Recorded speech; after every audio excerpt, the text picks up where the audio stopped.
Hello, my dear friends. My name is Upma Avasthi, and on behalf of the team of Bullseye, I would like to welcome you to this video session. Now, friends, today's session is about the discussion of the fundamental rights which have been mentioned under Article 29 and 30, and they are known as cultural and educational rights. Now, friends, we all know that India is the perfect example of unity in diversity, and as a result, there is a myriad of ethnic backgrounds, cultures, and languages. So, this leaves us with various majority groups and minority groups. Now, before I proceed with this session, it's very important to note down that there is no specific definition of the word minority. Minority is a group that is smaller in number, simply speaking, and Article 29 and 30 are safeguarding the various cultural and educational rights of these minorities. They can be cultural minorities, they can be linguistic minorities, or they can be religious minorities. Let us begin this session. Now, first of all, we are going to see what Article 29 is all about, because the category of cultural and educational rights is only talking about two articles, that is 29 and 30. So in the first part of this video session, we are going to be discussing Article 29, and towards the end of this session, of course, we are going to be discussing Article 30. Now, what is the text of Article 29 all about? If we take a look at the slide, it says, any section of the citizens residing in the territory of India or any part thereof having a distinct language, script or culture of its own shall have the right to conserve the same.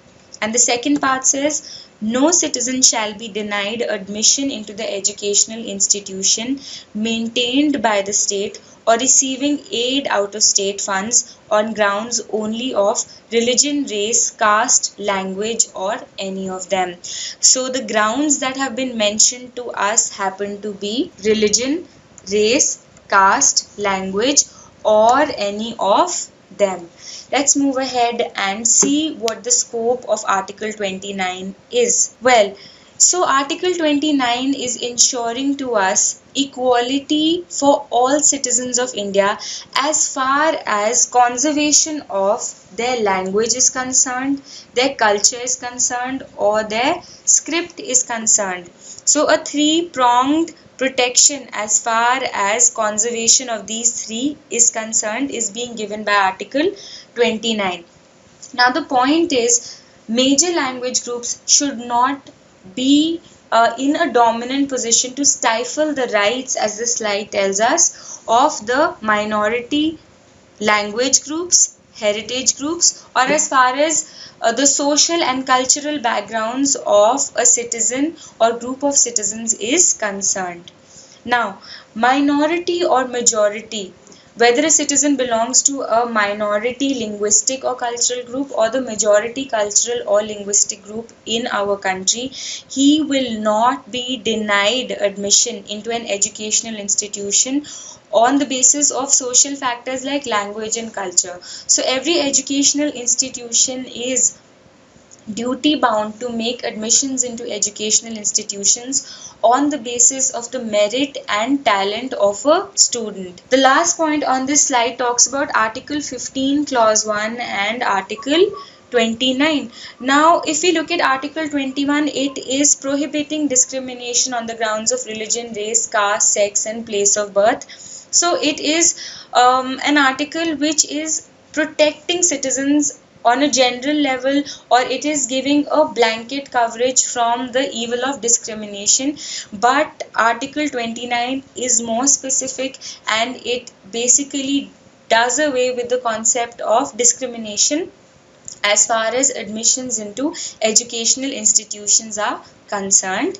Let's take this further. What is the scope of Article 29? Now, we've discussed a few of Article 29 scope already, and let us expand it a little further. So, The bottom line is that all the citizens have a right to get admission into educational institutions as far as they are fulfilling the various academic qualifications criteria that has been laid down. Now, the next question that this slide poses to us is, can a state-run minority institution deny admission to children belonging to other communities? So students, the answer to this question is a clear-cut no.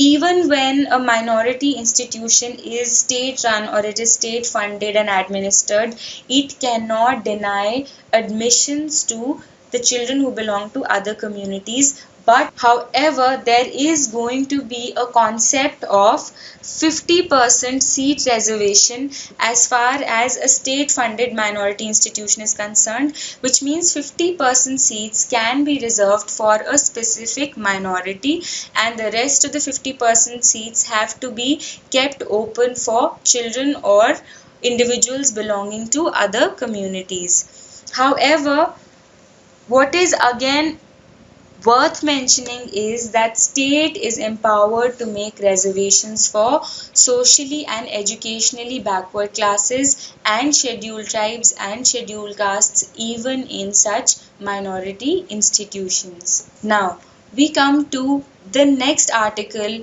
under the category of cultural and educational rights, and it is Article 30.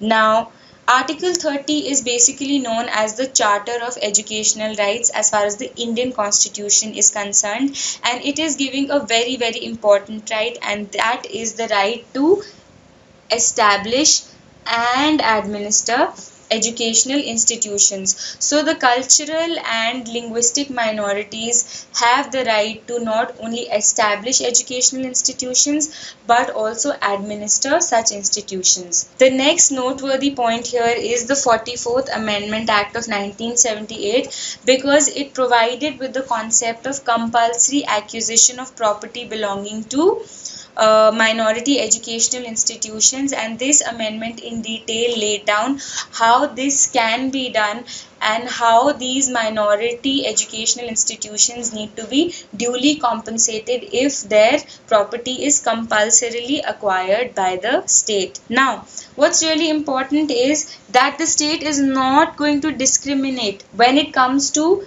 giving grants as far as minority educational institutions are concerned. So this is really important, that the state cannot lay down different benchmarks for different educational institutions and especially minority educational institutions when the time comes for them to make a decision as far as giving grants is concerned. Now, what is the scope of Article 30?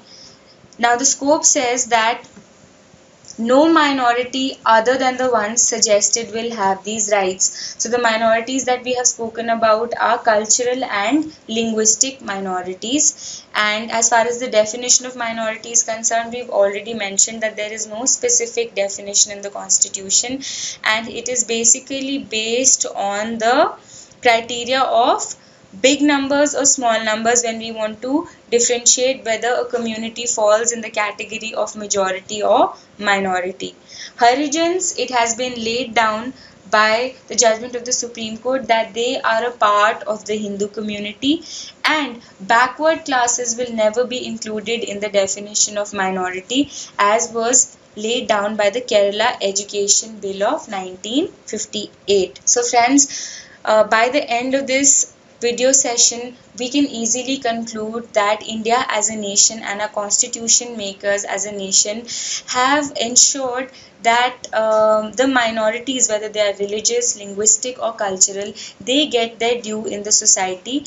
And we must remember that Article 29 and 30 are specifically guarding the interests of minorities as far as the educational and cultural aspect is concerned. But if we look at the intention of the constitution makers, then we will find this protection guaranteed not just in the preamble but also in Article 14, in 15, Article 19, Article 21, then Article 26 to 28, which talks about freedom of religion.